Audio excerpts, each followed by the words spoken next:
এই যে এত রক্তদান শিবির, সেই 7-এর দশক থেকে এই রক্তদান শিবিরের রক্ত এখন দেখা যাচ্ছে এগুলো ভিন রাজ্যে বিক্রি হতো। তো এবার কড়া পদক্ষেপ, রক্ত সংগ্রহে নিষেধাজ্ঞা। 11টি বেসরকারি ব্লাড ব্যাংকের রক্ত সংগ্রহে নিষেধাজ্ঞা। অ্যাকশন।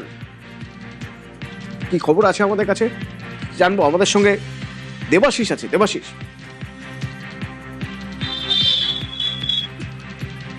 দেখো, কয়েকদিন আগেই যখন এই খবর প্রকাশ্যে আসে যে বিভিন্ন বেসরকারি সংস্থা অর্থাৎ ব্লাড ব্যাংকগুলি তারা কিন্তু ভিন রাজ্যে রক্ত থেকে শুরু করে প্লাজমা এবং প্লেটলেট তারা বিক্রি করছে, সেই অভিযোগের পরেই কিন্তু নড়েচড়ে বসে রাজ্য সরকারের স্বাস্থ্য দপ্তর। এবং সেখান থেকে আমরা দেখতে পাই যে বিভিন্ন ব্লাড ব্যাংকগুলিতে স্বাস্থ্য দপ্তরের তরফ থেকে কিন্তু অভিযান চালানো হয়।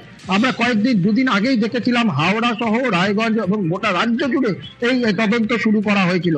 এই 11টি, যার মধ্যে 7টি রয়েছে কলকাতায় এবং 4টি জেলার, একদিকে কৃষ্ণনগর রয়েছে, পূর্ব বর্ধমান, হাওড়া, এই জেলার 4টি ব্লাড ব্যাংক যাদেরকে সরাসরিভাবে ব্লাড ব্যাংকে অংশগ্রহণ করা বা ব্লাড ব্যাংকের থেকে রক্ত সংগ্রহ করা কার্যত বন্ধ করে দেওয়া হলো। শুধুমাত্র যেসব সংস্থার নিজেদের নার্সিং হোম রয়েছে, তারা ব্লাড নেওয়ার মতন ক্ষমতা রয়েছে, নিজেদের টেকনিশিয়ান রয়েছে, তারা শুধুমাত্র তাদের হাসপাতাল, নার্সিং হোম এবং সেন্টারে তারা সেখান থেকে ব্লাড নিতে পারবে প্রয়োজনের, জরুরি প্রয়োজনের জন্য।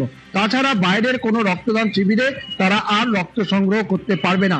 এর মধ্যে সবচেয়ে গুরুত্বপূর্ণ হচ্ছে কলকাতার লাইফ কেয়ার এবং কোঠারির মতন হাসপাতাল, তাদেরকে কিন্তু বন্ধ করে দেওয়া হলো।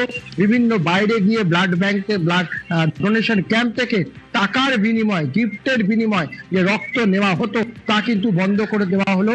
পাশাপাশি হাওড়ার পুরসভা পরিচালিত রোটারি ক্লাবের যে ব্লাড ব্যাংক, যা গত 2 বছর আগে তৈরি হয়েছিল, তাদের বিরুদ্ধে কিন্তু বিস্তর অভিযোগ এবং যে কাগজপত্র তারা নথিপত্র সংগ্রহ করেছিল যে স্বাস্থ্য দপ্তরের তরফ থেকে, সেখানে কিন্তু বহু গাফিলতি পাওয়া যায় এবং যার জেরেই কিন্তু এই নির্দেশিকা জারি করেছে রাজ্য স্বাস্থ্য দপ্তর ও পরিবার কল্যাণ দপ্তর।